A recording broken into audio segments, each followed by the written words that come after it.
بسم الله الرحمن الرحيم. الله أكبر.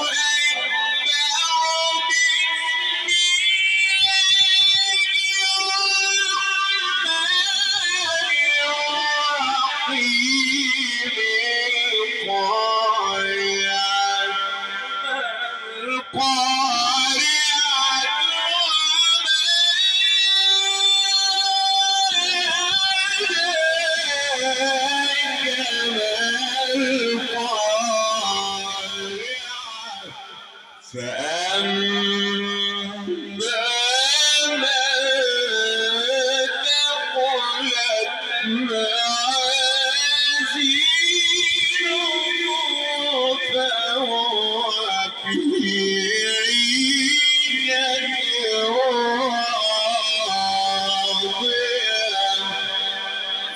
صدق الله.